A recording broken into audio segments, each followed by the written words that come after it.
Right now, not tomorrow, not next week, but right now, a 400-metre ball of ancient ice is 12 minutes from the surface of the Sun.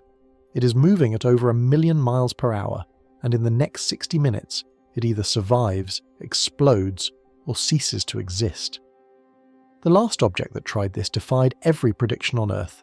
The one before it was vaporized before it even arrived. Tonight we find out which one this is, and that is not even the most dangerous part of this story. Because 4 human beings are out there too, farther from home than anyone in 54 years, and the Sun just fired a warning shot. Stay with me tonight, because what is happening near the Sun is something you don't want to miss. If this has you hooked, subscribe to the Skylab and tell me what you think below.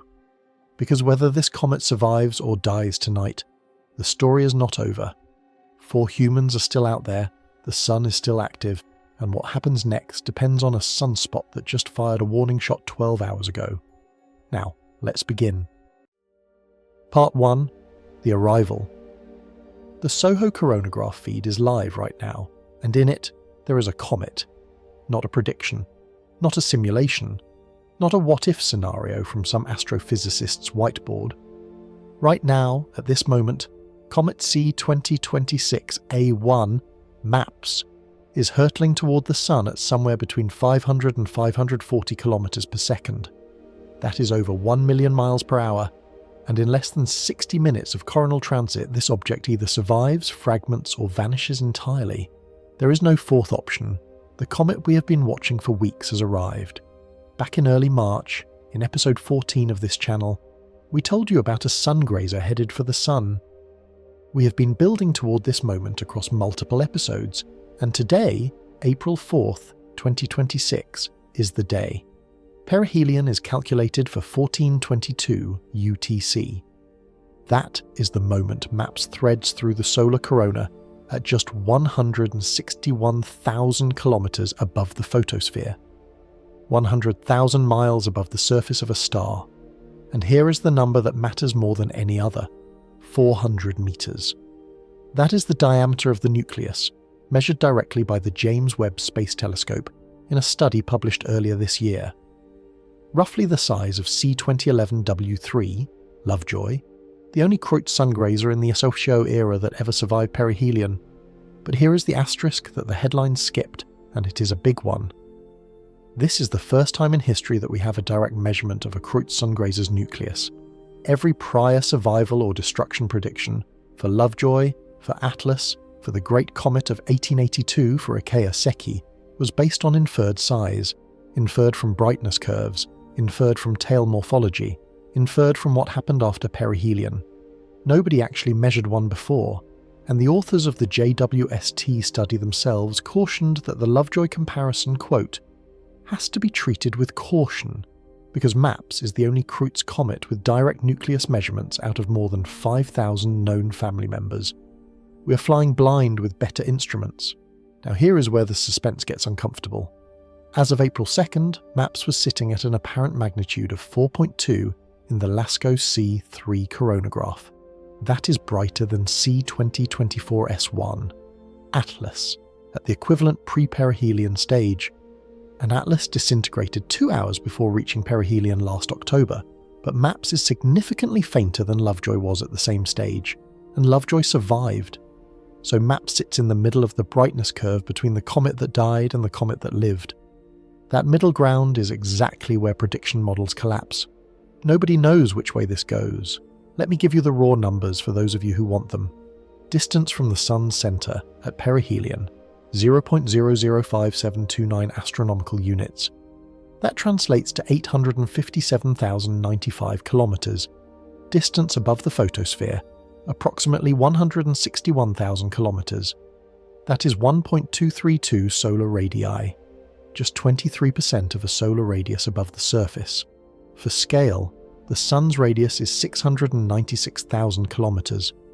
MAPS will skim just above it, close enough to be engulfed in the corona but not quite touching the visible surface. The 5 sigma orbital uncertainty is plus or minus 1,000 kilometers, 0 chance of impact, but the margin above the surface is razor thin. Velocity at perihelion, estimated 500 to 540 kilometers per second, based on Lovejoy's measured 536 km per second at a slightly closer distance. At this speed, the entire coronal transit takes under 1 hour, 60 minutes to decide whether a 400-metre ball of ancient ice survives or ceases to exist. And here is why you cannot just step outside and watch this yourself. MAPS comes within 0.04 degrees of the Sun's centre, as seen from Earth during perihelion. The Sun has a width of about half a degree. The comet is virtually behind the Sun from our perspective at closest approach. No ground-based telescope, no backyard observer, no one standing on this planet can watch perihelion directly. The only instrument positioned to observe the transit is SOHO's coronagraph, a spacecraft at the L1 Lagrange point, 1.5 million kilometers from Earth, with an occulting disk that blocks the Sun's blinding face and reveals the corona. The data feed is public, live, and free. Anyone with an internet connection can watch this in real time. So what does "we cannot predict this" actually mean? Because I want to be precise. The models calculate the orbit to extraordinary precision. They model the thermal environment. They model the tidal stress field. They model the radiation pressure. What they cannot model is the interior of the nucleus, its porosity, its volatile distribution, its fracture networks, its rotation state, whether it is a coherent monolith or a loosely bound rubble pile held together by gravity and ice bonds that are about to be destroyed. The unknowable is not the environment. The unknowable is the object itself. We know exactly what the Sun will do to it. We do not know what it is made of. 3 outcomes, stated plainly. 1. Survival. The nucleus punches through intact, emerges post-perihelion, produces a visible tail potentially rivaling the brightest comets of the modern era. 2. Fragmentation. The nucleus breaks apart during or shortly after perihelion, producing a dramatic debris field, a possible brightening event, and a headless wonder tail streaming away from a nucleus that no longer exists. 3. Evaporation. The nucleus sublimates completely, fading from coronagraph imagery without fanfare. Over 5,000 SOHO-era Kreutz Sungrazers took option 3. Only one ever took option 1. But to understand why this particular comet might be different from those 5,000 failures, you have to understand where it came from, and how long it has been travelling to get here. The answer goes back to a comet that Aristotle watched split apart over Greece. Part 2. The Ancestry, a comet from the Roman Empire. The Kreutz Sungrazer family is not a random assortment of icy bodies that happen to pass close to the Sun. It is a genealogy. A family tree traced back to a single progenitor that broke apart thousands of years ago and has been producing fragments ever since, each one a new test case on its own independent orbit, returning to perihelion on its own schedule, centuries or millennia apart, and the specific branch of that family tree that MAPS belongs to is the single best predictor of whether it survives the next hour. Now, most of the audience already knows the basics of what a Kreutz Sungrazer is. What you may not know is that the family divides into distinct subgroups with different structural characteristics, different survival histories, and different lineages tracing back to different fragmentation events of the original parent body. The subgroup MAPS belongs to determines more about its fate than its size, its brightness, or how fast it is travelling, and the classification is disputed. Here is where it gets strange. MAPS's inbound orbital period, calculated at epoch 1800 before it entered the planetary region of the solar system, indicates it last reached perihelion approximately 1,695 years ago. That places its previous visit around 331 AD. Think about that. The late Roman Empire. Emperor Constantine had been dead for 6 years. Christianity had just become the dominant religion of the Western world, and a comet passed through the Sun's corona, survived, obviously because it is here again, and headed back into the outer solar system for nearly 2 millennia. This object has been travelling in interstellar cold since the fall of Rome, and now it is back, and we are watching it arrive in real time, and we still cannot tell you if it survives the return trip. The Kreutz family traces its ancestry to the breakup of a single massive parent body, possibly the Great Comet observed by Aristotle and Ephorus in 371 BC. Aristotle described it in his Meteorologica. Ephorus reportedly observed it splitting into 2 pieces. If that observation is accurate, it may be the first recorded instance of cometary fragmentation and the beginning of a cascade that has been producing Sungrazers for nearly 2,400 years. The fragmentation did not happen all at once. Each perihelion passage of a large fragment produced additional breakup events, creating the distinct subgroups we observe today. MAPS, with its roughly 1,695-year orbital period, may be a second-generation fragment, a piece that broke off during one of the early cascade events, possibly related to daylight comets recorded in 363 AD by the Roman historian Ammianus Marcellinus during the reign of Julian the Apostate. If this lineage holds, MAPS is not a fragment of a fragment of a fragment. It could be a primary chunk of the original parent, making only its second ever approach to the Sun, and that matters enormously for whether it holds together in the next 60 minutes, because a first or second generation fragment that has experienced only one prior perihelion passage retains more internal coherence than a multi-generation fragment that has been thermally cycled and tidally stressed through multiple close solar encounters. Each perihelion weakens the body, creates fracture networks, depletes near-surface volatiles, introduces thermal gradients that promote fragmentation on subsequent passes. If MAPS has done this only once before, 1,695 years ago, it may be structurally fresher than any Kreutz member observed in the modern era. That single prior passage would have formed a radiation-processed crust and depleted the outermost volatile layer, but the interior could be largely pristine. A 400-metre ball of ancient ice with a hardened shell and a frozen core arriving at the Sun for only the second time in its existence. Now, MAPS was initially classified as a P subgroup member, a subset of Population 1, which includes the Great Comet of 1843, C1963 R1 Pereira, and Lovejoy. Population 1 has the better survival track record. This was encouraging, but the extraordinarily long orbital period does not fit the P subgroup dynamics. Researchers concluded the match was likely coincidental, similar orbital elements but incompatible timing. MAPS may belong to a yet unknown distinct subgroup, and this is not a minor taxonomic quibble. It means we do not have a reliable structural analogue for predicting this comet's behaviour. Population 1 members have historically shown better structural coherence during perihelion. Population 2, which includes Atlas and the Great Comet of 1882, has a more mixed record. If MAPS belongs to neither known population, we are genuinely without precedent, a comet flying into the corona with no category to guide expectations. The discovery context reinforces the hypothesis that this is a legitimately large nucleus. MAPS was found on January 13, 2026, from the AMAX-1 observatory in the Atacama Desert, Chile, through the MAPS survey program, Mori, Attard, Parrot, Signore, discovered 81 days before perihelion. That is extraordinarily early for a Kreutz Sungrazer. Most SOHO discovered members are spotted days or hours before perihelion, because they are tiny, meter-scale fragments too faint to detect until they are close. The fact that MAPS was visible from the ground nearly 3 months out is independently consistent with a substantially larger nucleus. It was bright enough, far enough out, to be picked up by ground-based telescopes. The small ones never are. Heinrich Kreutz figured this out in 1888, that the great comets of 1843, 1880, and 1882 were fragments of a single progenitor. It was revolutionary. It demonstrated that what appeared to be separate celestial events were actually pieces of one ancient catastrophe, still playing out across centuries.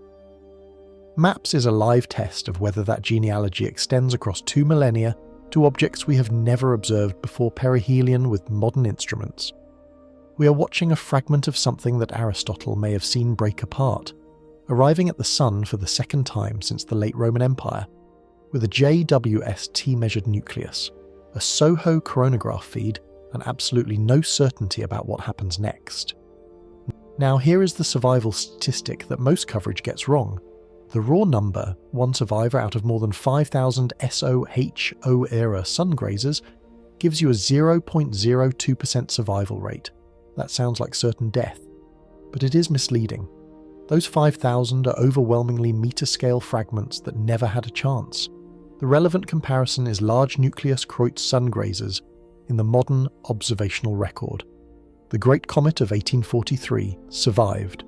The Great Comet of 1882 survived. Comet C in 1965 survived. Lovejoy in 2011 survived, at least temporarily. Atlas in 2024 destroyed. That is 4 survivors out of 5 large members, an 80% survival rate. MAPS at 400 meters is in this size class. The odds are considerably better than the headlines suggest, so the question is not whether large sungrazers can survive, they demonstrably can. The question is what specifically kills the ones that do not, and whether MAPS carries the vulnerabilities that destroyed Atlas 16 months ago. The answer lies in the physics of the next 60 minutes. Part 3. The physics of the next 60 minutes. Think of the next hour as a gauntlet. The comet is approaching perihelion, and each phase of that approach presents a different physical challenge, a different filter. If the nucleus passes all filters, it survives. If it fails any single one, it is destroyed. And the comet that is currently hurtling toward the Sun at over 1 million miles per hour does not get to choose which filter catches it. At one point, 232 solar radii from the Sun's center, the comet transits through structured magnetic field lines, coronal loops, active region outflows, and plasma of varying density and temperature. The coronal temperature exceeds 1 million Kelvin. That is 1.8 million degrees Fahrenheit. But the energy transfer is not purely thermal, it is radiative heating, particle bombardment, and magnetic interaction simultaneously. The comet is not passively heated like a marshmallow over a campfire. It is interacting dynamically with a magnetized plasma environment that is actively stripping, bombarding, and restructuring the material around it. The solar radiation flux at 0.005729 astronomical units is approximately 30,000 times what Earth receives. The energy input per unit area of the nucleus surface is on the order of megawatts per square meter. For a 400-meter body, this drives the sublimation of hundreds of tons of ice per second. Hundreds of tons per second. And that is just the baseline thermal environment, before we account for what happened this morning. Because here is the detail that most coverage misses entirely, and it is a critical one. An M7.5 flare from region 4409 at 0117 UTC this morning altered the coronal conditions in the comet's transit path. Flare-associated heating increases local plasma density and temperature. Magnetic reconnection restructures the field topology. The comet is not flying through the corona as it existed yesterday. It is flying through a corona that was energetically reshaped hours ago. A comet cannot trigger a flare. We will deal with that conspiracy theory later. But a flare absolutely changes the conditions the comet encounters. The two events are not causally linked, but they are physically coupled through the shared medium. The Sun sneezed this morning and the comet is about to fly through the sneeze. Now tidal forces. This is the structural breaking point. At 1.232 solar radii from the Sun's center, the differential gravitational pull across a 400-meter body creates tidal stress that tests the object's structural integrity from one side to the other. One face of the comet is being pulled toward the Sun slightly harder than the opposite face. For a body this small at this distance, that differential matters. The critical comparison: loosely consolidated rubble pile cometary material has tensile strength on the order of 1 to 10 kilopascals. Coherent rock or ice has tensile strength around 1 megapascal, 100 to 1,000 times higher. If MAPS is a rubble pile, a gravitationally bound aggregate of boulders, ice, and dust with minimal cohesion, it fails at this distance. The tidal gradient simply pulls it apart like wet sand. If it is a monolithic or semi-coherent fragment, possibly strengthened by cosmic ray bombardment over 1,695 years, creating a radiation-processed crust, it may hold. This is a question about the comet's internal architecture, which we cannot observe, which is the entire problem we have been circling since the beginning of this video. Then there is the sublimation cascade, and this one is sneaky. Different volatile species sublimate at different temperatures, meaning each one reaches its boiling point at different distance from the Sun during the approach. Water ice goes first, farther out, then carbon dioxide, then carbon monoxide, then more exotic species. Each sublimation threshold triggers outgassing, jets of material erupting from the surface. If the outgassing is symmetric, evenly distributed, it produces steady brightening and a well-formed coma, nice and stable. But if it is asymmetric, concentrated on one hemisphere due to irregular composition or surface topography, it generates torque.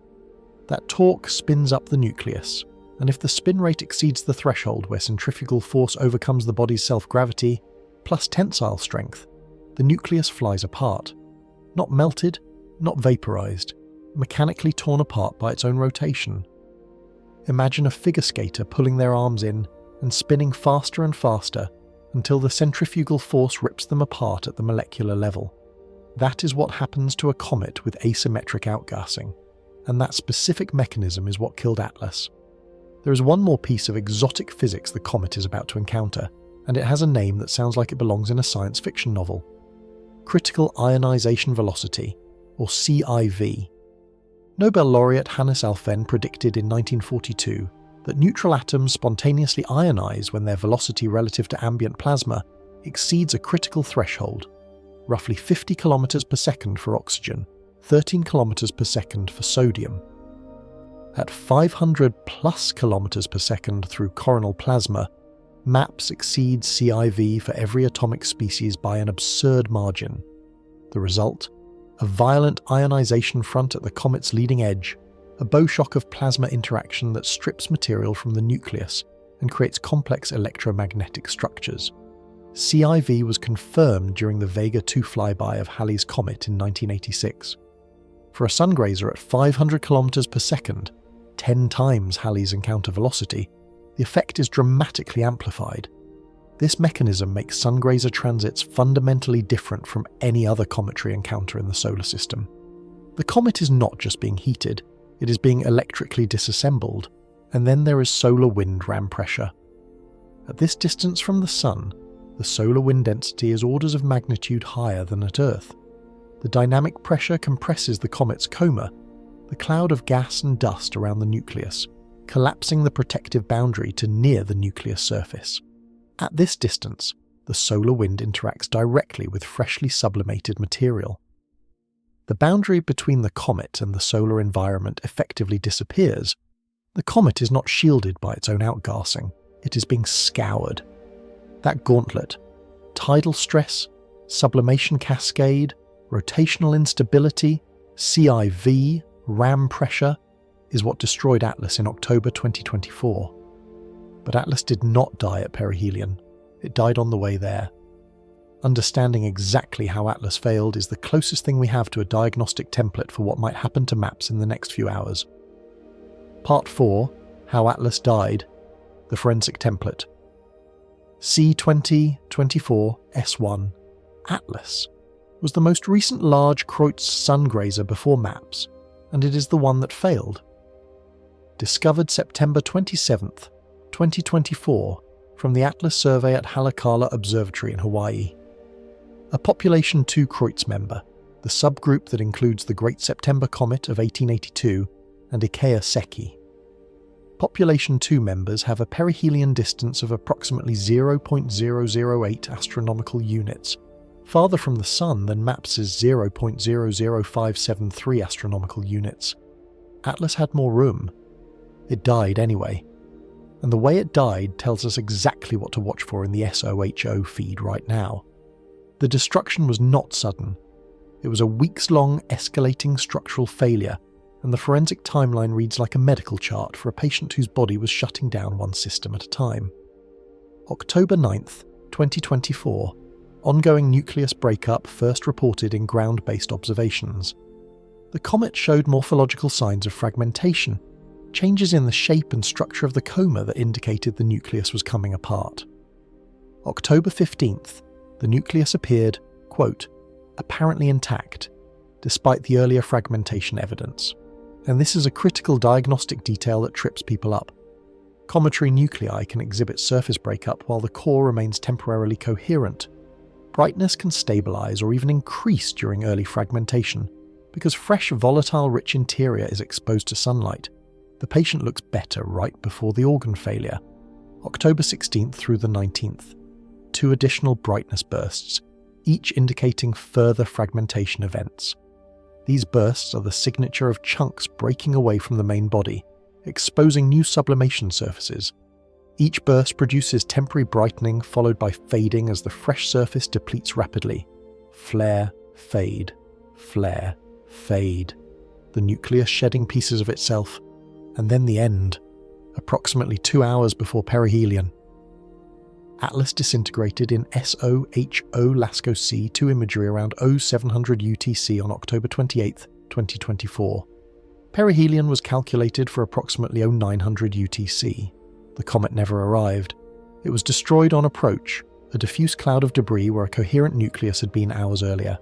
The destruction was observed in real time by SOHO. The cause, the combined effects of rotational instability and sublimation-driven mass loss. The volatile budget was exhausted and the structural integrity compromised before the nucleus reached closest approach. It spun itself apart, ran out of ice, and fell to pieces, all before it even got to the hard part. So let me explain the specific killing mechanism in a way that makes intuitive sense, because this is the exact process that either saves or destroys maps in the next hour. When volatiles sublimate asymmetrically, one side of the nucleus more active than the other, the gas jets act as small rocket engines. On a body with almost no gravity, a 400-meter comet has surface gravity roughly 100,000th of Earth's. Even tiny thrust imbalances generate significant torque.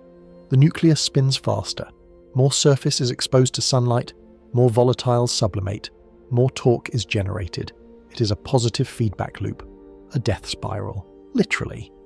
When the spin rate reaches the point where centrifugal force at the equator exceeds the body's self-gravity, plus whatever tensile strength holds it together, pieces start flying off. The brightness bursts on October 16th through the 19th were exactly this, fragments being flung away as the spin rate crossed successive structural thresholds. Atlas spun itself to pieces, not vaporized by heat, not crushed by tidal forces. It shook itself apart from the inside out because its own outgassing was lopsided. And that raises the diagnostic question for maps right now. Is the nucleus rotating fast? Is the outgassing symmetric? The LASCO brightness curve in the hours before perihelion is the closest we have to a real-time diagnostic. Smooth symmetric brightening means slow rotation or symmetric outgassing, both favourable for survival. That is the good sign. Irregular brightness fluctuations, spikes, dips, asymmetric coma morphology indicate the rotational instability pathway that killed Atlas. That is the bad sign. If you are watching the SOHO feed right now, that is the specific signature to look for. Not whether the comet is bright, whether the brightening is smooth. Now, the subgroup difference might matter here, and I want to be honest about what we do and do not know. Atlas was population 2. MAPS' subgroup is uncertain, possibly population 1, possibly something entirely new. Population 1 members have historically shown better structural coherence at perihelion. If the subgroup classification reflects genuinely different internal composition, different volatile ratios, different dust-to-ice ratios, different fracture histories inherited from different branches of the progenitor breakup, then the Atlas template may be less predictive than it appears. Maps may be built differently at the molecular level. We do not know. We cannot check. That 400-meter ball of ice and rock keeps its secrets until the sun reveals them. The brightness comparison at equivalent stages stated as a ranking, as of LASCO C3 on April 2nd. The brightness ordering at equivalent pre-perihelion distance is Lovejoy, which survived, brighter than MAPS, which is unknown, brighter than Atlas, which was destroyed. Lovejoy was brightest. Atlas was faintest and already fading and diffusing. MAPS sits in the middle, brightening steadily, coma intact, no obvious morphological signs of fragmentation. That is encouraging. But middle ground is not certainty. Middle ground is the zone where models give you a shrug, and here is the counterintuitive detail about distance that surprises most people. MAPS passes at 0.00573 astronomical units, 161,000 kilometers above the surface. Lovejoy passed at roughly 140,000 kilometers, closer. Lovejoy survived. Atlas had a perihelion of 0.008 astronomical units, farther out, and was destroyed. Distance alone does not determine survival. MAPS is marginally farther than Lovejoy, which slightly reduces tidal and thermal loading. Every kilometre matters at this margin, but much closer than Atlas, which was destroyed despite the extra room. The variable that matters is internal structure, not distance. It is not about how close you get to the fire, it is about what you are made of when you get there. Atlas is the template for how a Sungrazer dies. But there is exactly one case where the template broke, where every model, every prediction, every expert consensus said destruction, and the comet came out the other side of the sun alive. That happened once, in December 2011, and what happened afterward tells us something the survival statistics do not. Part 5. Lovejoy's impossible emergence and delayed death. December 16th, 2011, 0017, UTC, C2011, W3, Lovejoy, reaches perihelion at approximately 140,000 kilometers above the photosphere, slightly closer than MAPS will pass today. Velocity, 536 kilometers per second, 1.93 million kilometers per hour, 0.18% the speed of light. Every solar physicist, every cometary scientist publicly on record expected total destruction. The consensus was not ambiguous. It was unanimous. This comet was dead on arrival. NASA's Solar Dynamics Observatory watched it enter the corona. SDO tracked the comet's trajectory as it plunged into the structured magnetic field of the inner corona. In certain wavelengths, the comet disappeared behind the solar limb. In others, it remained visible, a tiny smear of light diving into the plasma. The scientific community watched in real time, expecting a fade-to-nothing signature, the quiet death that 5,000 SOHO Sungrazers had already demonstrated. And then, against everything, it emerged on the other side, intact, with an active nucleus still producing a tail. The solar physics community was stunned, not surprised, stunned. Published predictions had to be retracted. Confident assessments were publicly revised. The comet that was supposed to die simply did not. And then came the detail most people do not know, the hidden mass revelation that changed the entire interpretation. Pre-perihelion nucleus estimates placed Lovejoy at 100 to 200 meters. After survival, the estimate was revised upward to as large as 500 meters, 2 to 5 times more massive than anyone realized. The hidden mass, buried beneath the active surface layer and invisible to brightness-based sizing methods, was almost certainly the reason it survived. The surface was ablated, the outer layers were stripped, but the core was large enough to absorb the punishment and emerge. The comet had been hiding its true size behind a veil of sublimation, and nobody figured it out until it did something that should have been impossible. MAPS at 400 meters, measured directly by JWST, not inferred from brightness, sits in the exact zone where survival transitions from impossible to plausible. Lovejoy's pre-perihelion estimate of 100 to 200 meters fell in the certain destruction range. Its actual size of up to 500 meters placed it in the barely survivable range. MAPS at 400 meters is right between those numbers. If the JWST measurement is accurate, MAPS is large enough to potentially survive. If the JWST measurement overestimates, or if the 400 meters includes a loosely bound outer layer that will be stripped immediately upon coronal entry, the effective nucleus could be smaller than survival requires. We measured the outside, we cannot measure the inside. The same problem. Again, Lovejoy's perihelion compared to MAPS. Lovejoy passed at roughly 140,000 kilometers above the surface. MAPS passes at approximately 161,000 kilometers, about 21,000 kilometers farther out. In normal circumstances, 21,000 kilometers is negligible.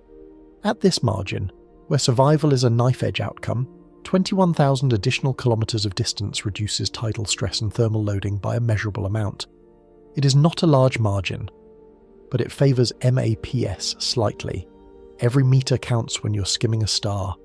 But here is the part that changes the entire narrative, and this is the detail I need you to sit with. Lovejoy survived perihelion on December 16th.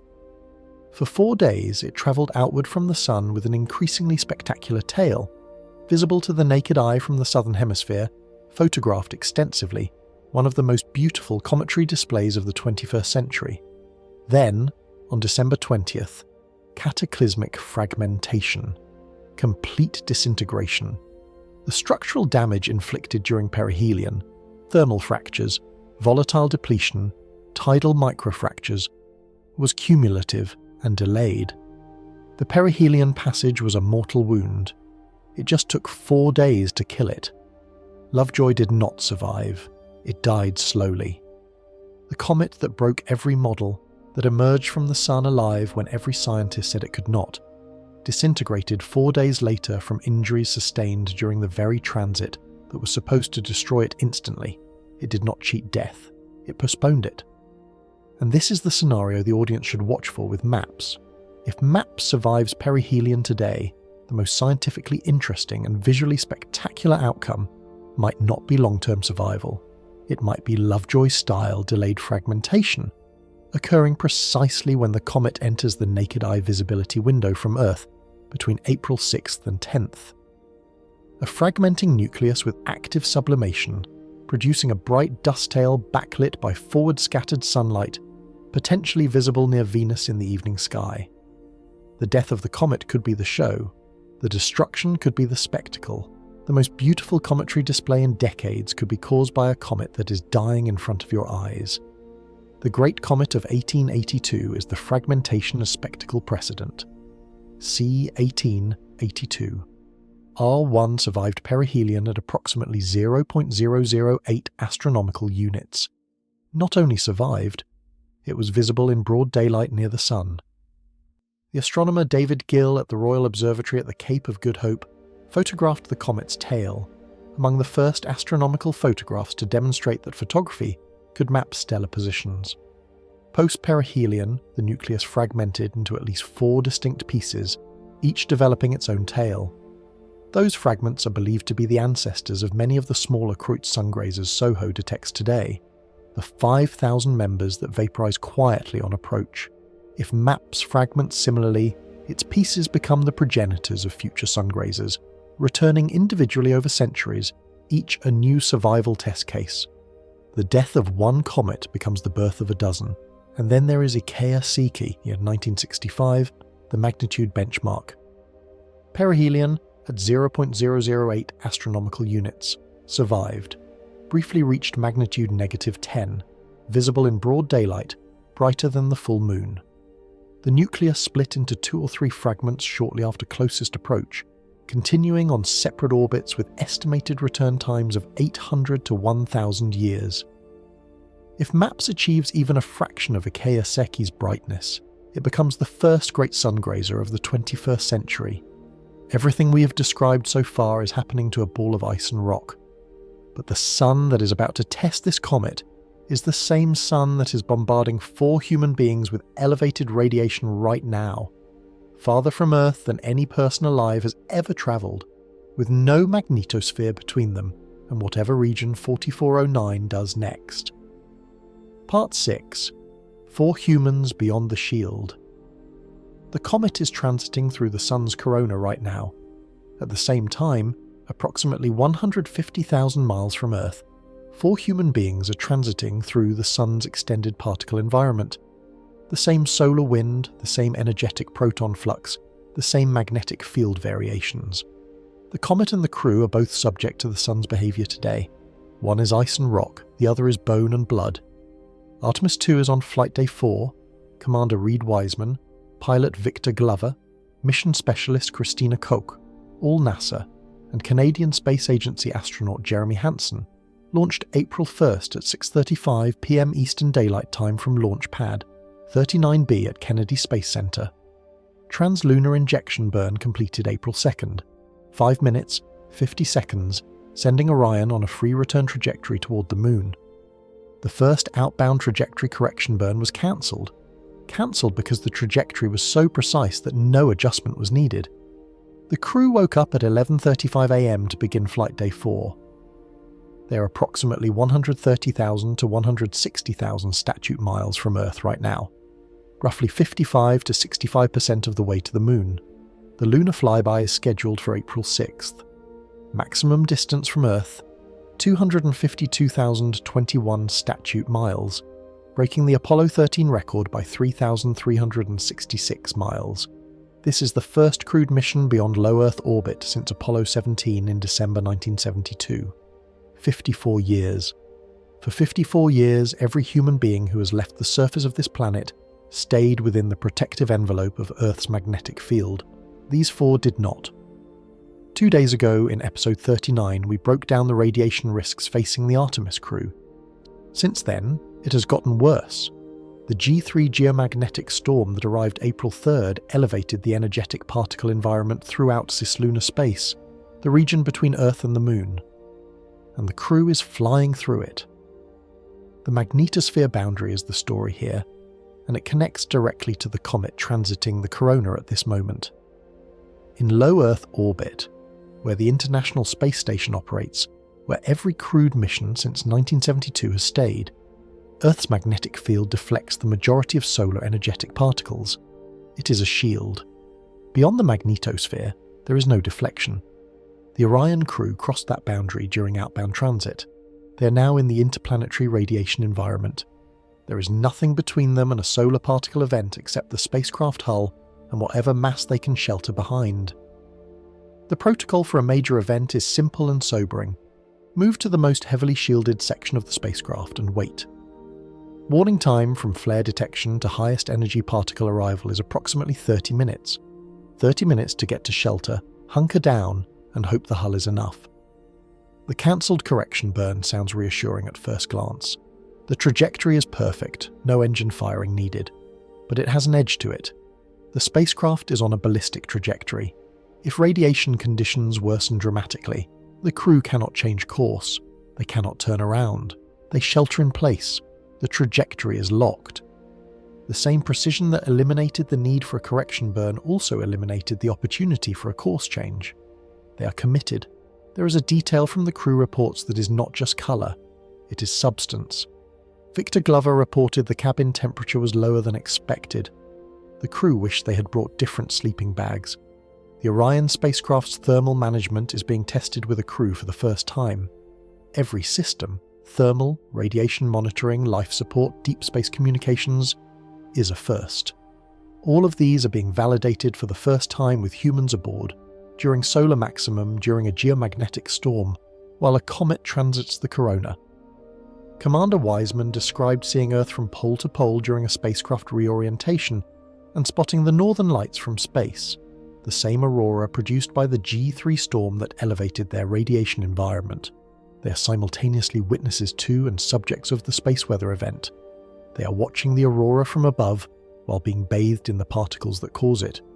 The same sun that determines whether the comet survives the next hour determines whether the Artemis crew's radiation exposure stays within acceptable limits over the next 6 days. Both outcomes depend on what Region 4409 does next, and nobody can tell you what that will be. Part 7. The Radiation Clock and the August. 1972 Shadow. The numbers for the current radiation environment are specific enough to be sobering without being alarming, and I want to be precise about that distinction. The G3 geomagnetic storm on April 3rd elevated the energetic particle environment throughout cislunar space. Greater than 10 mega-electron-volt proton flux peaked at 6.02 particle flux units, below the AS1 solar radiation storm threshold of 10 particle flux units, but not negligible. Greater than 1 mega-electron-volt electron flux peaked at 2,989 particle flux units. Greater than 2 mega-electron-volt electron flux peaked at 4,465 particle flux units, classified as high levels. These particles penetrate spacecraft shielding. The crew is absorbing a higher radiation dose than baseline continuously, with no way to reduce exposure except sheltering behind mass inside the spacecraft. They cannot step outside for fresh air. There is no fresh air. The HERA sensor suite is the saving grace, and the science experiment rolled into one. The hybrid electronic radiation assessor provides continuous real-time dosimetry. The crew and mission control know the accumulated dose minute by minute. Artemis II is, by engineering design, a radiation exposure test flight. The explicit objective includes characterizing the deep space radiation environment with humans aboard. The fact that it is happening during elevated solar activity rather than quiet conditions is both a complication and a data opportunity NASA could not have planned. This is the exact scenario future lunar and Mars mission planners need data on. You cannot engineer a solar storm for a test flight, but you can learn from one when it happens, and the Sun, which determines the comet's fate in the next hour, is simultaneously providing the radiation data that will shape human deep space exploration for the next decade. Region 4409 is the active variable that connects every thread in this story. Position: North 02, West 15, near the centre of the solar disk, the most geo-effective position possible for any eruption. An X-class flare from this location accelerates solar energetic particles directly along the Sun-Earth line, approximately the trajectory the Artemis crew is travelling. The M7.5 flare at 0117 UTC today was from region 4409. The Space Weather Prediction Center assigns a 15% probability of X-class flare activity from this region over the next 72 hours. For context, the base rate during solar cycle 25 maximum is approximately 5 to 8%. 15% is not an emergency, but it is roughly double to triple the background rate. The region has demonstrated M-class production and has a beta-gamma or more complex magnetic classification. It is loaded. It has fired once today. The question is whether it fires again and how big the next shot is, and this is where a ghost from 1972 enters the room. Between Apollo 16 in April 1972 and Apollo 17 in December 1972, a series of massive solar proton events occurred in August of that year. The estimated radiation dose to unshielded astronauts, approximately 2,600 rem, potentially lethal. The event's magnetic disturbance was so intense it induced electrical currents in shallow coastal waters off North Vietnam, sufficient to detonate approximately 4,000 magnetically fused sea mines out of roughly 11,000 deployed during Operation Pocket Money. These mines were designed to detect the magnetic signature of steel-hulled ships. The solar storm produced a magnetic transient that mimicked a ship's passage, triggering them without any vessel present. The Sun set off naval mines from 93 million miles away. The event also produced aurora visible at mid-latitudes that reportedly cast shadows on the ground, a phenomenon associated only with G5 extreme geomagnetic storms. Had Apollo 17 launched on its original schedule rather than being delayed by technical issues, the crew could have been in cislunar space during this event. We are not in an August 1972 scenario. I want to be clear about that. The current particle environment is elevated but not extreme. The proton flux is below the S1 threshold. The crew is not in immediate danger. But the lesson of August 1972 is that the Sun can produce events of that magnitude with minimal warning. The window between routine elevated activity and crew-threatening proton event can close in hours. A single X-class flare from region 4409, which currently has a 15% probability of producing one, could change the threat level dramatically. And here is the connection that ties everything together. The same 15% X-flare probability from region 4409 that defines the crew's radiation risk also defines the coronal environment the comet is transiting. An X-class eruption during perihelion transit would simultaneously accelerate particles toward the crew and alter the plasma conditions the comet flies through. It is the single variable that escalates both stories at once. One sunspot, two existential questions, 1 hour. Part 8. The flare that already happened. And the corona the comet is actually flying through. The same class of flare that blacked out communications last week, covered in episode 36, just happened again. From a different sunspot. The X1.4 from region 4405 in episode 36 triggered an R2 radio blackout. The M7.5 from region 4409 today also triggered R2. Different regions, same consequence.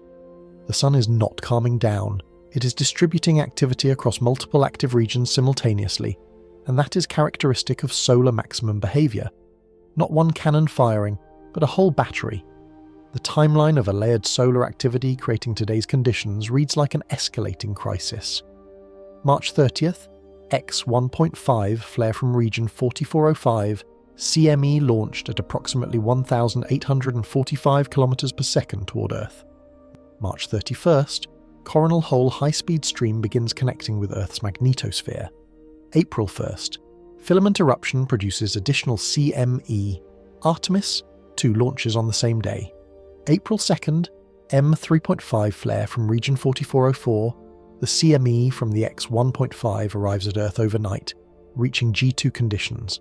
Comet MAPS enters the SOHO LASCO, C3 field of view on the same day. April 3rd, the geomagnetic storm reaches G3 strong. KP peaks at 6.67. The comet enters GOES CCOR1. April 4th, today, M 7.5 flare from region 4409 at 0117 UTC. R2 radio blackout. A second CME from the April 2nd M 3.5 is expected to deliver a glancing blow late today or early April 5th. And the comet reaches perihelion at 1422 UTC. This is not a single event.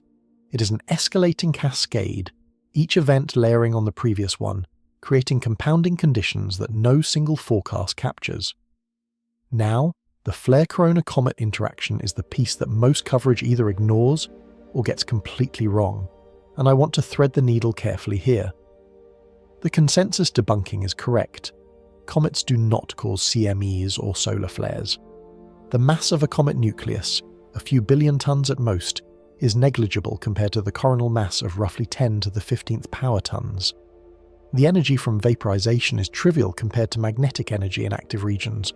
The April 3rd G3 storm was caused by a CME that left the Sun on April 1st, before the comet was anywhere near the corona. Temporal coincidence is not causation, and the timelines do not match. But this framing, comets do not affect the Sun, obscures the reverse relationship that actually matters for what we are watching right now. A flare affects the corona the comet transits through. The M7.5 at 0117 UTC released energy that heated and restructured local coronal plasma hours before perihelion, changed the density, changed the magnetic field configuration, changed the local conditions. The comet is not flying through a static environment. It is flying through a specifically altered corridor. The Sun sneezed, and now the comet is breathing in the aftermath. The layered CME impacts compound the risk for both the comet and the crew simultaneously. The CME from the April 2nd M 3.5 flare is forecast to arrive as a glancing blow late tonight or early April 5th. This arrives on top of ongoing coronal hole high-speed stream effects and the residual compression from the March 30th X 1.5 CME. When a CME impacts while the magnetosphere is still recovering from a previous event, the combined effect can exceed what either would produce individually. For the Artemis crew beyond the magnetopause, the concern is the associated solar energetic particle population in interplanetary space. Let me deal with the conspiracy layer honestly, because ignoring it would be worse than addressing it. 2 claims circulating online. First, sun-grazing comets trigger catastrophic CMEs. Evidence cited: the temporal proximity of MAPS's arrival and the G3 storm. The rebuttal is straightforward. The G3 storm's CME left the Sun on April 1st, days before the comet was near the corona. Coincidental timing is statistically inevitable when the Sun produces multiple CMEs daily, and sun-grazers arrive every 3 days on average. Second claim, NASA timed the Artemis II launch to coincide with the Sungrazer. The rebuttal: the launch date was set in 2024 based on orbital mechanics and hardware readiness. The comet was discovered in January 2026. Unless NASA has a time machine they are not telling us about, this one does not hold up. Where the speculation gets genuinely interesting, and this is territory we explored honestly in episode 34, is the plasma instabilities generated by a 400-meter body at 500 plus kilometers per second through coronal plasma. These are real, observable, and scientifically valuable phenomena. The CIV-driven ionization front, the magnetic draping of coronal field lines around the cometary obstacle, the turbulence in the wake. The speculative leap is whether those instabilities could cascade into something affecting, the large-scale coronal magnetic field. Published research says no, the scales are too different. But the physics of cometary-coronal interaction at these velocities is poorly constrained by observation. We have only had one large Sungrazer transit observed with modern instruments, Lovejoy. Maps could provide the second data point, and there is one interaction we might actually observe that would be scientifically valuable, regardless of whether the comet survives. Documented observations show CMEs passing through cometary plasma tails, causing complete tail disconnection via magnetic reconnection. The comet's ion tail acts as a tracer, revealing the CME's internal magnetic field orientation. If a CME passes through MAPS's tail during the SOHO observation window between April 2nd and 6th, we could capture this interaction data for a Sungrazer for the first time. The comet becomes a probe, its tail a diagnostic tool, measuring the properties of the solar wind in a region we cannot otherwise sample. The corona the comet is flying through right now was shaped by a flare 12 hours ago, from a region with a 15% chance of producing something much larger.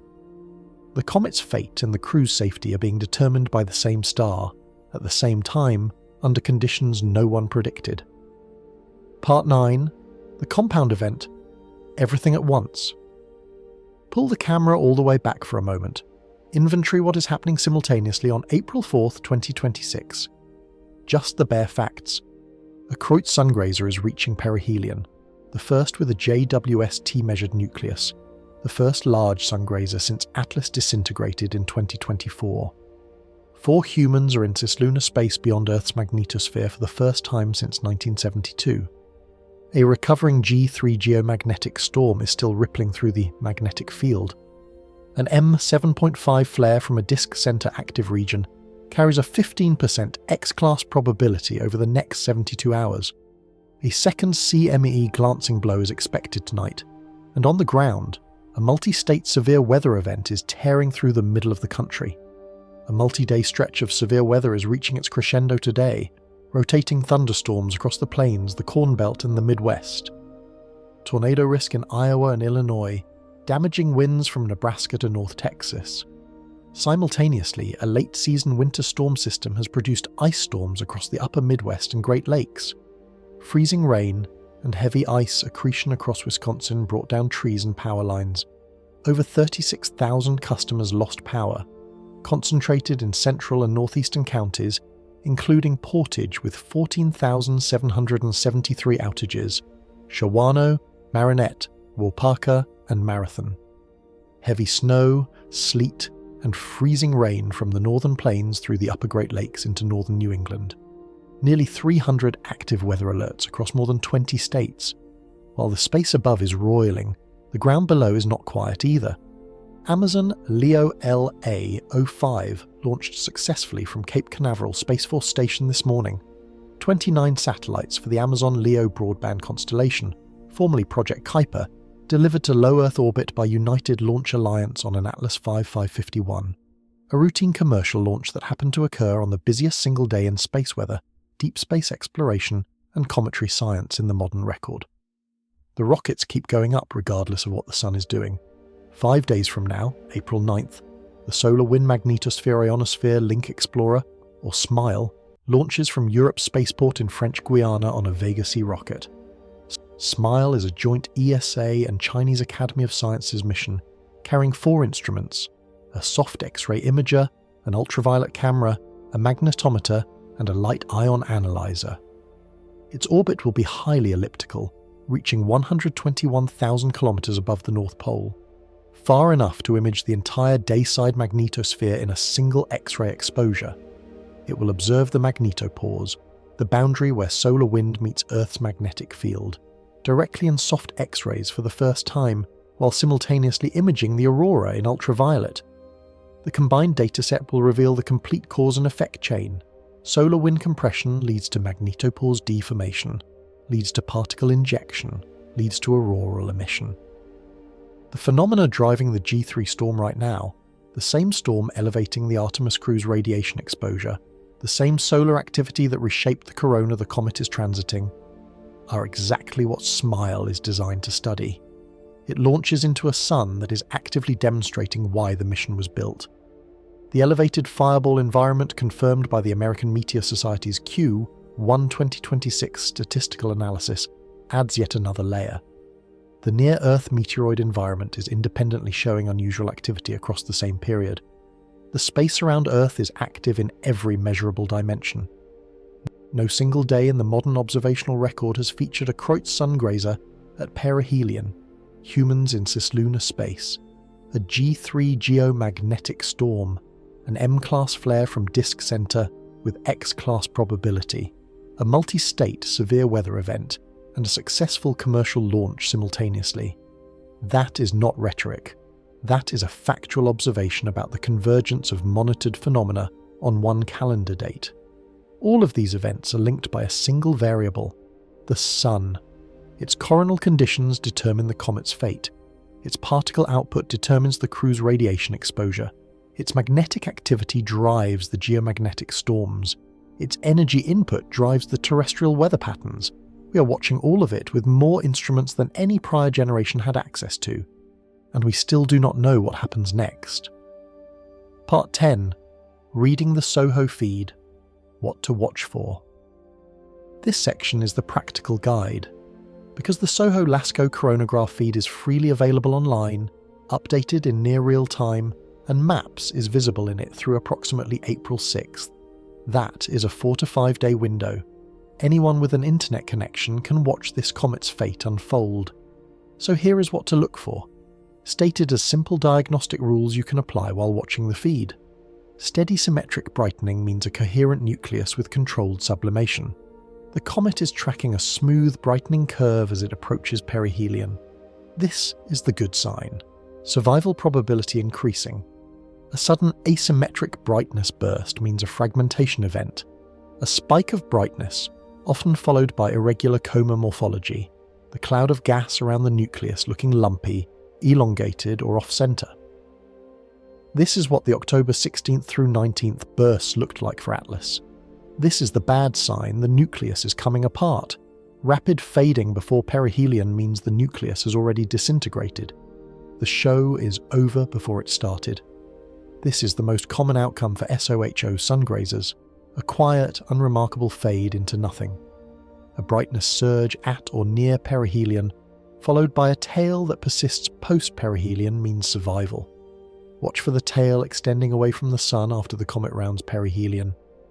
If the tail persists and grows, the nucleus is still active and coherent. The comet punched through. A brightness surge followed by rapid diffusion, and fading means the comet brightened as it fragmented. More surface area exposed equals brief brightening, but the fragments are too small to sustain activity. Spectacular death, but not survival. A flash, and then a slow dissolve into dust. The solar conjunction timing adds a wrinkle that matters for observation. MAPS reaches solar conjunction, passing directly behind the Sun as seen from Earth, at approximately 1320 UTC on April 4th, and in front of the Sun at approximately 1536 UTC. For both passages, it will be just 0.04 degrees from the Sun's centre.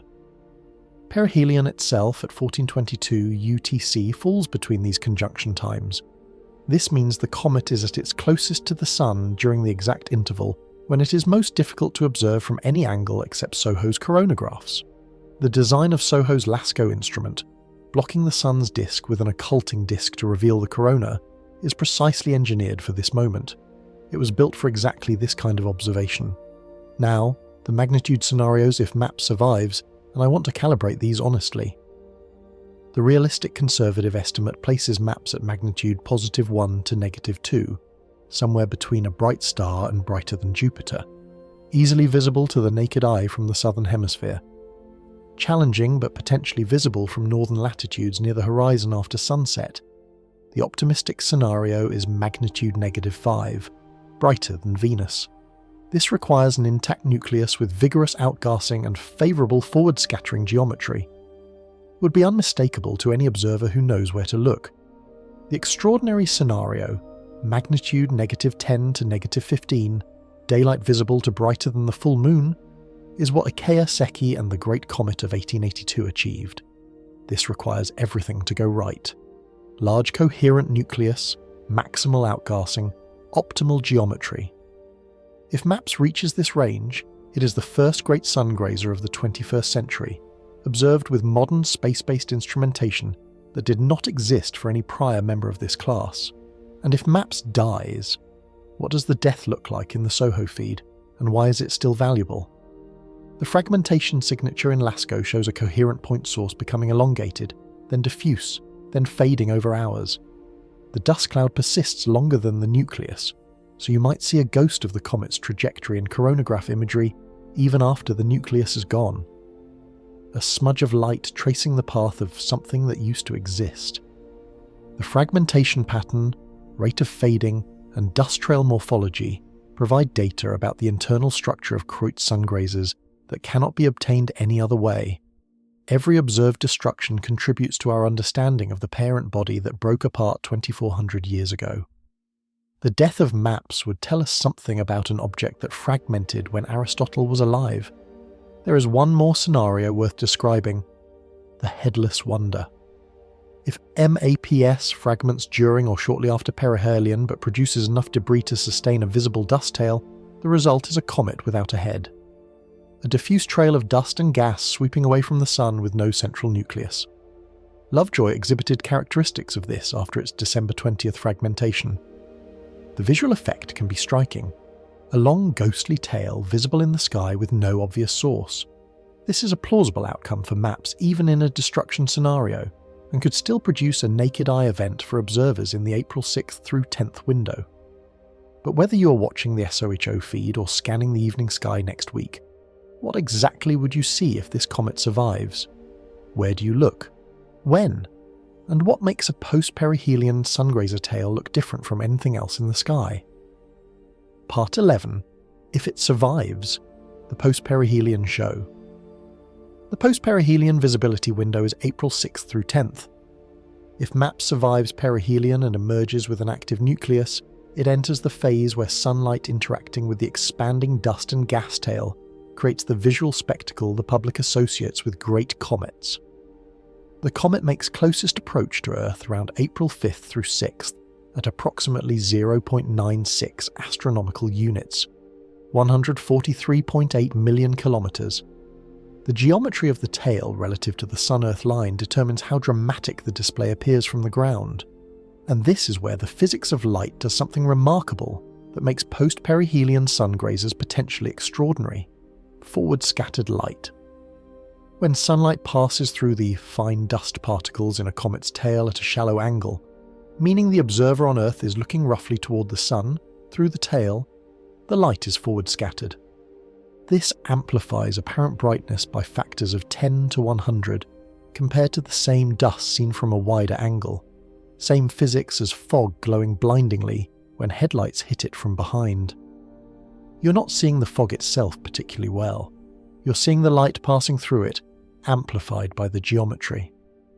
For MAPS, the geometry on April 6th through 8th is favourable for forward scattering. The comet will be roughly between Earth and the Sun, and as it moves away in subsequent days, the phase angle widens but remains small enough for significant enhancement. This is why post-perihelion comets near the Sun can appear far brighter than their pre-perihelion trajectory would suggest. The comet does not get brighter. The viewing angle makes the light work harder. Southern Hemisphere observers have the advantage, and I wish I had better news for those of you watching from the Northern Hemisphere. The comet's post-perihelion trajectory strongly favours southern observers. From Australia, New Zealand, Southern Africa and South America, the comet will be higher above the western horizon at dusk with a longer observable window after sunset. From northern latitudes, including the continental United States and Canada, the comet will be very low on the southwestern horizon during a narrow post-sunset window. Observation is possible but challenging. You need clear skies, an unobstructed western horizon with nothing blocking your view down to within a few degrees of the horizon, and timing within 30 to 45 minutes after sunset. This is the kind of observation where you plan ahead, pick your spot, and bring binoculars. Venus serves as your guide star. If MAPS survives and reaches magnitude -2 or brighter, Venus, currently prominent in the evening sky, serves as a reference point. The comet will be in Venus's general vicinity during the April 6th through 10th window. locate Venus in the west after sunset, and scan nearby with binoculars or the naked eye. If something bright is near Venus that was not there last week, you are looking at either the first great sungrazer of the 21st century or the most spectacular cometary death since 1882. Either way, you're looking at something nobody alive has ever seen before. A surviving MAPS tail would show two components: a dust tail, curved, yellowish-white, composed of micron-scale silicate and carbonaceous particles swept back by solar radiation pressure, and an ion tail, straight, bluish, composed of ionized gas swept back by the solar wind's magnetic field. The dust tail is the more visually prominent component for naked-eye viewers. Estimates suggest it could extend 10 degrees or more, roughly the width of your fist at arm's length. The tail points away from the sun, appearing to extend upward and to the left from the comet's head, as viewed from the northern hemisphere at dusk. Lovejoy's post-perihelion tail in December 2011 was one of the most stunning cometary displays of the 21st century, but it was primarily a southern hemisphere event. If MAPS survives and achieves comparable brightness, the April 2026 geometry offers at least marginal northern hemisphere visibility, potentially accessible to a far larger global audience than Lovejoy was. And then there is the fragmentation as spectacle scenario, the Lovejoy and 1882 hybrid. If MAPS survives perihelion but fragments 2 to 5 days later following the Lovejoy pattern, the fragmentation occurs during the visibility window. Multiple fragments, each producing its own sublimation-driven coma and tail, separating visibly over hours or days. The Great Comet of 1882 split into at least 4 pieces, each developing its own tail, producing one of the most spectacular cometary displays in recorded history. If MAPS fragments during the visibility window, observers might witness the birth of a new subfamily of Kreutz Sungrazers, pieces that will return individually over centuries, each becoming a future survival test. You could be watching the origin of comets that your descendants will observe. Whether MAPS survives or dies, the next 6 days bring milestones that extend the story. The Artemis crew reaches their farthest point from Earth. A new spacecraft launches to study the exact phenomena playing out right now. And the question about the boundary between what we can measure and what we can predict does not resolve with the comet. It only sharpens. Part 12. The next 6 days. What happens after perihelion? April 5th is the first post-perihelion assessment.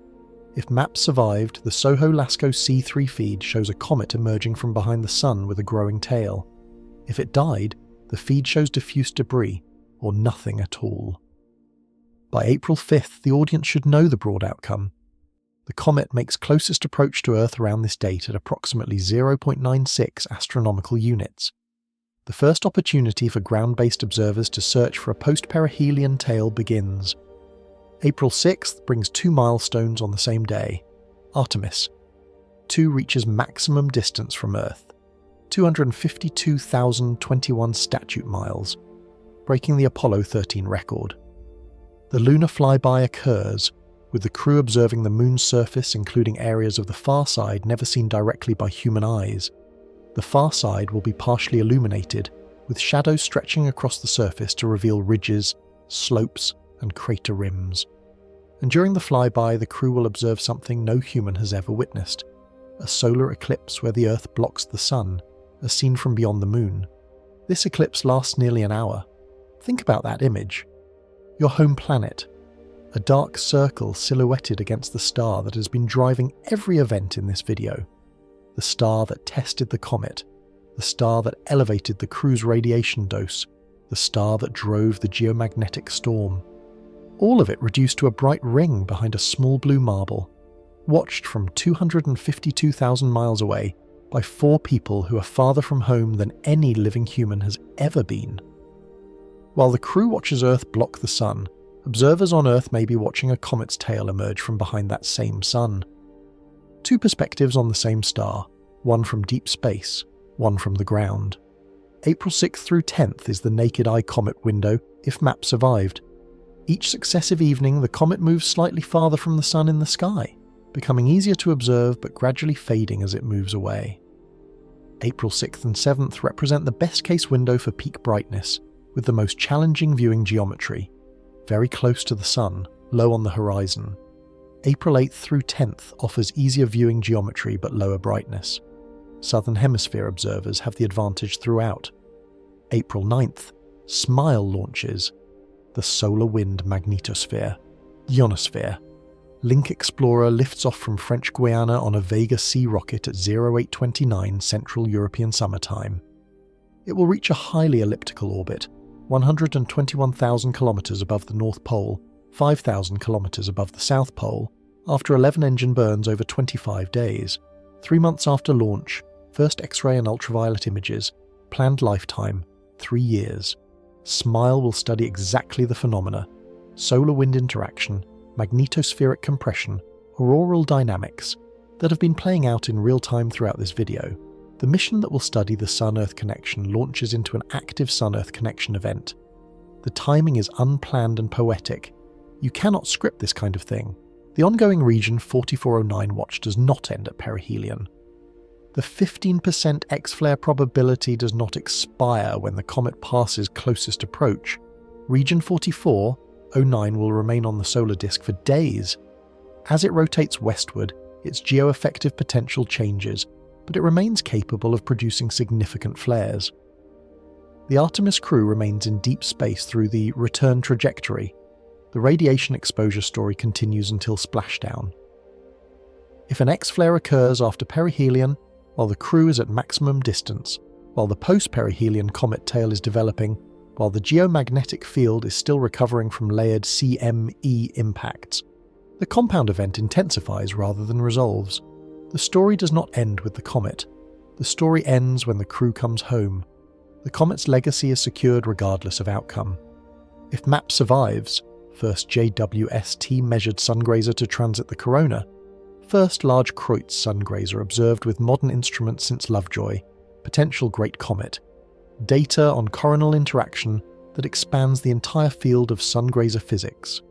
If MAPS dies, fragmentation data that reveals Kreutz internal structure, dust trail morphology that constrains parent body models, and another data point in the survival statistics, but this time with a directly measured nucleus size, making the comparison meaningful for the first time. Either outcome teaches us something we did not know before. That is not a consolation. That is the entire point of pointing instruments at things. But here is what stays with me, and I think it is the thing that matters most.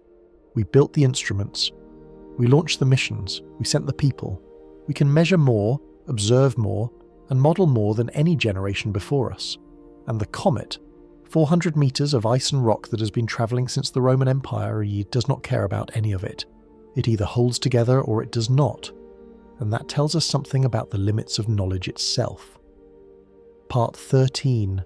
The Irreducible Uncertainty. Here is the central paradox of everything you have been watching today, and I think it is the most important thing this channel has ever tried to articulate. We can model orbital mechanics to extraordinary precision. Orion's trajectory was so accurate the first correction burn was cancelled. We can forecast geomagnetic storms days in advance. We can calculate radiation doses to fractions of a rem. We can measure a comet's nucleus from 400 million miles away using an infrared space telescope. But we cannot look inside that nucleus and know whether it holds together. We cannot predict whether region 4409 produces an X-flare, an M-flare, or nothing in the next 72 hours. We can only assign a percentage. The gap between what we can measure and what we can predict is not shrinking as instruments improve. It is being revealed more precisely. We are not reducing the unknowns. We are mapping their exact boundaries. We are getting better and better at describing the shape of what we do not know. Consider the instrument inventory watching right now, all at once. SOHO's LASCO coronagraphs, tracking the comet's brightness curve through perihelion in near real time. SDO's multi-wavelength cameras, monitoring active regions on the solar disk in extreme ultraviolet, catching every flicker and flux. GOES 19's SUVI and X-ray sensors, detecting flares and measuring soft X-ray flux, updating every minute. Stereo A's heliospheric images, providing a lateral perspective on CME propagation that SOHO cannot see from its L1 position. Orion's HERA radiation sensors, recording energetic particle dose inside the spacecraft in real time as the crew flies through the interplanetary medium. Ground-based magnetometers from Sitka, Alaska to Canberra, Australia, measuring geomagnetic disturbance at stations around the globe. The SOHO LASCO data is public. The GOES X-ray flux plot updates every minute online. The KP index is published in near real time. More simultaneous observation of the Sun Comet Earth crew system than any prior moment in scientific history. And the outcome of the comet's transit will be determined by variables that none of these instruments can measure. The interior of a 400-metre ball of primordial material that has been travelling since the late Roman Empire. There is a human decision embedded in this uncertainty that I think deserves attention. We sent 4 people into this environment knowing what we know, and knowing what we do not know. The Artemis 2 mission launched during solar cycle 25 maximum, with an elevated solar activity baseline, into a radiation environment being characterized for the first time with humans aboard. The 15% X-flare probability is within the mission's risk envelope. The elevated proton flux is within design parameters. But I want to be clear about something. Within design parameters is not the same as safe. It means we calculated the risk, decided it was acceptable, and went anyway. That is what human space exploration is. Not the absence of danger, but the deliberate acceptance of quantified uncertainty. Every Apollo mission accepted it. Every shuttle mission accepted it. Every spacewalk from the ISS accepted it. And now 4 people are accepting it from farther away than anyone has been in 54 years, in an environment we have never measured with humans aboard, during a solar storm. They went anyway. Because the only alternative to accepting uncertainty is staying home. And staying home does not reduce the uncertainty. It just means you never get the data. The comet does not negotiate. MAPS is a natural object following Newtonian mechanics through a plasma environment governed by magnetohydrodynamics. It does not know it is being observed. It does not respond to predictions. It carries no instruments, sends no telemetry, makes no decisions. It either holds together under the conditions it encounters or it does not. The outcome was determined billions of years ago by the composition and structure laid down when the Kreutz progenitor formed in the outer solar system, and by every thermal cycle, every impact, every tidal stress it has experienced since. We are watching the result of 2,400 years of physics play out in under an hour. And we only know the answer after it happens. What this reveals about the frontier is something I think most science communication gets wrong. The frontier of science is not the place where we know nothing. It is the place where we know precisely what we can measure and precisely what we cannot predict. We can measure the comet's orbit to plus or minus 1,000 kilometers. We cannot predict its structural failure mode. We can measure the crew's radiation dose in real time. We cannot predict the next X-flare. The instruments do not close the gap. They define it. And the gap is where the interesting questions live. The gap is the frontier. That gap, between measurement and prediction, between knowledge and certainty, has been the subject of this channel since episode 1, and right now it is 161,000 kilometers above the surface of the Sun. Part 14. Callbacks and the bigger picture. If you have been watching this channel through episodes 14, 34, 36, 37 and 39, you have been watching these threads develop independently across weeks. This is the episode where they converge, and I want to trace those threads for a moment because the convergence is not a coincidence of scheduling. It is a consequence of covering a system, the Sun-Earth system, rather than covering isolated events. Episode 14, March 9th. Comet C 2026 A1, the Black Swan event no one sees coming. That was the original deep dive, the Stephen Burns analysis, the CME triggering potential discussed openly. This channel flagged the comet nearly a month before perihelion, when it was still a faint smudge in Atacama Desert telescopes. The audience that watched episode 14 has been waiting for today. And here is what matters about that wait.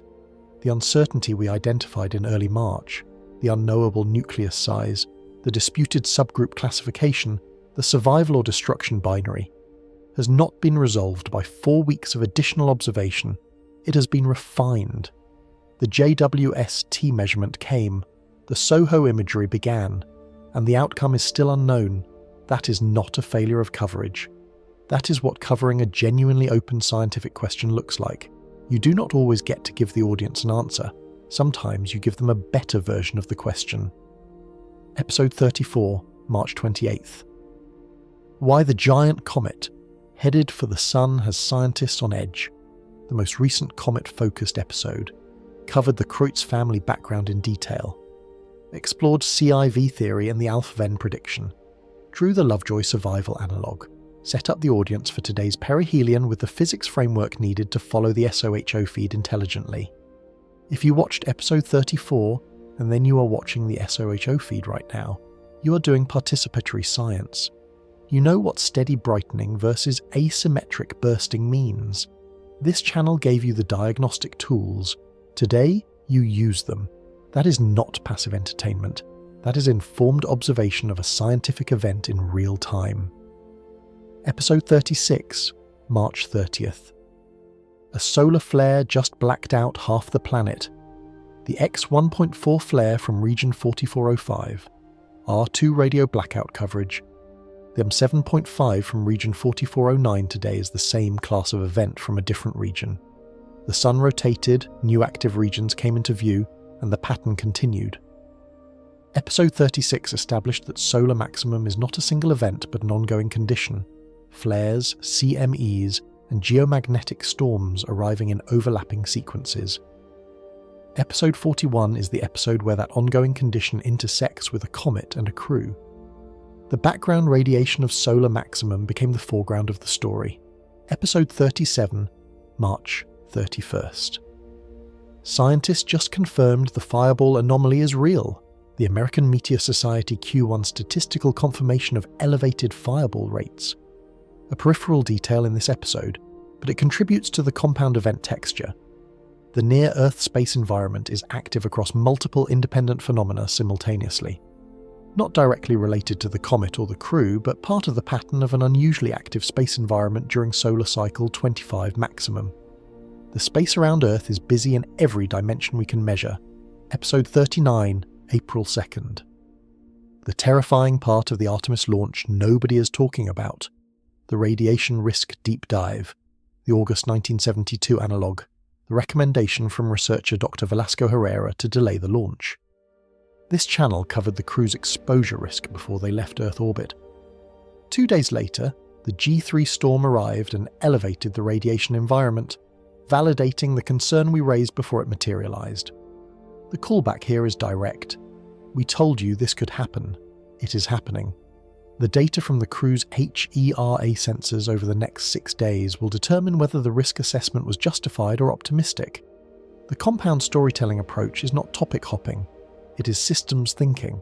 The Sun is one system. The comet, the crew, the geomagnetic storm, the flares, the radiation environment. These are not separate stories. They are different manifestations of the same solar output, observed at the same time by overlapping instruments. Covering them separately would be artificial. The convergence is the story. And the fact that this channel has been covering each thread independently for weeks means the audience arrives at this episode with the background to understand why everything matters at once. You do not need me to explain what a Kreutz Sungrazer is. You already know. You do not need me to explain why the crew's radiation exposure matters. You watched episode 39. What you need is to see how all of it connects on one day, and why that connection reveals something about the boundary between knowledge and uncertainty that none of the individual threads capture alone. The SOHO feed is live. The comet is in frame, and the only question that matters resolves in under an hour. Part 15. The feed is live. The SOHO LASCO coronagraph feed is live right now. The comet is approaching perihelion, and everything the audience has absorbed over the past 2 hours, the ancestry tracing back to Aristotle, the physics of sublimation cascades and critical ionization velocity, the Atlas forensic showing exactly how a Sungrazer dies from the inside out, the Lovejoy precedent that broke every model and then died 4 days later anyway, the crew flying through elevated radiation 150,000 miles from home, the M7.5 flare that reshaped the corona hours before the comet arrived, the compounding events layered across the same calendar date. All of it converges on a single data stream from a spacecraft orbiting the L1 Lagrange point, 1.5 million kilometers from Earth. blocking the Sun's disk with an occulting disk to reveal the corona and whatever is passing through it. 3 outcomes, 1 final time.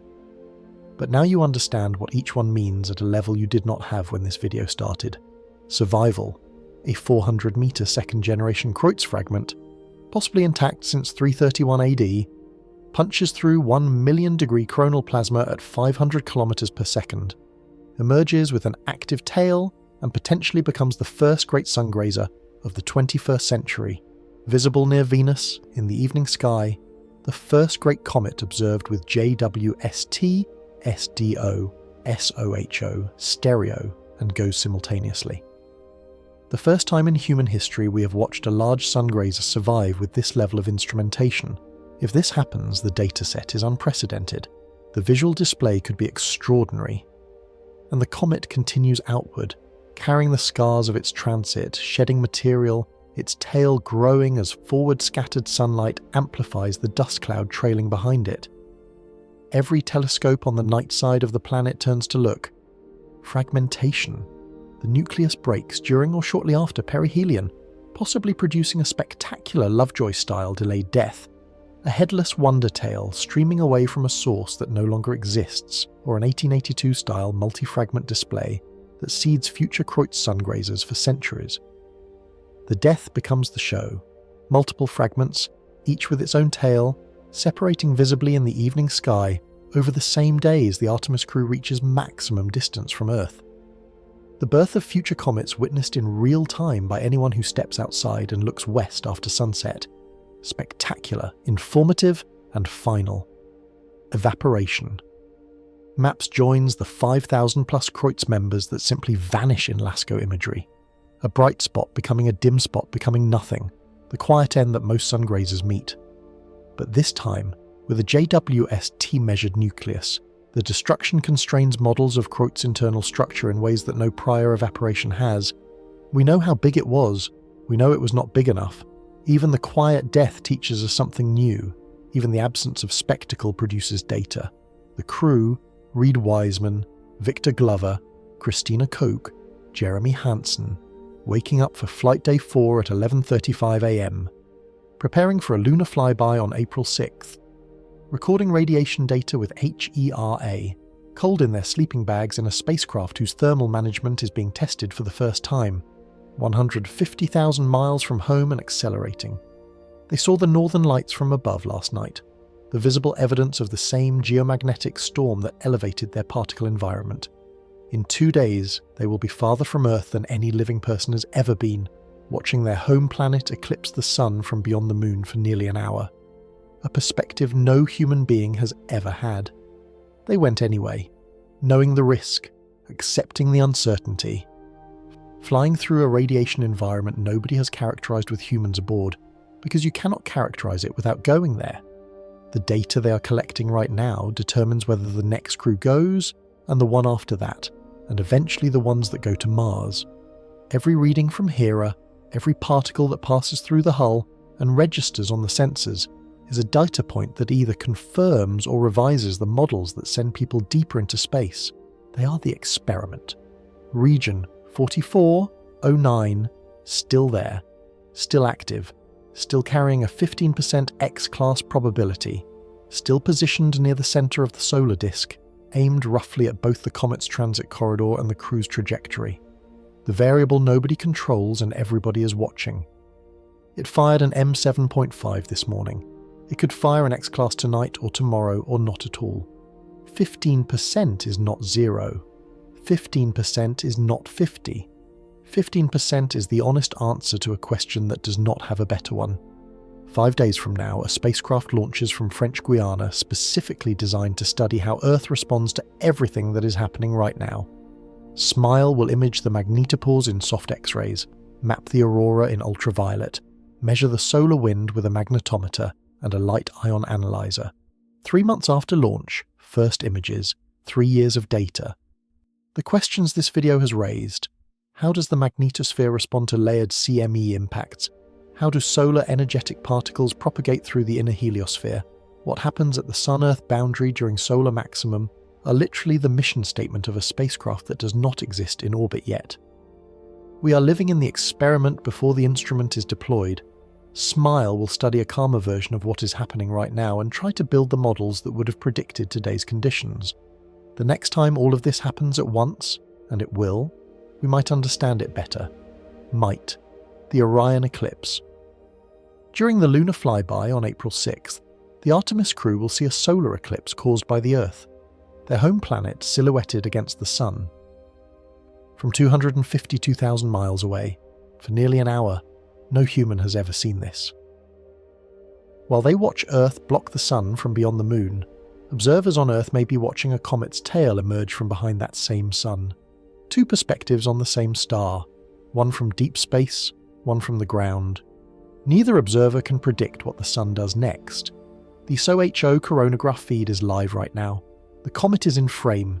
It is approaching the brightest, hottest, most violent environment in the solar system at over 1 million miles per hour. 4 human beings are farther from home than any living person has ever been, flying through the particle aftermath of a solar storm, shielded by a hull and 30 minutes of warning time. The Sun is active. The ground is storming. A spacecraft designed to study all of it launches in 5 days. We have more instruments, more data, more computational power, and more observational coverage than any generation in human history, and we cannot tell you what happens next. That irreducible gap between measurement and prediction, between what we can observe and what we can know, is not a failure of science. It is the frontier of science. And right now, that frontier is 161,000 kilometers above the surface of the Sun. The feed is live, the comet is approaching, and the only thing left to do is watch.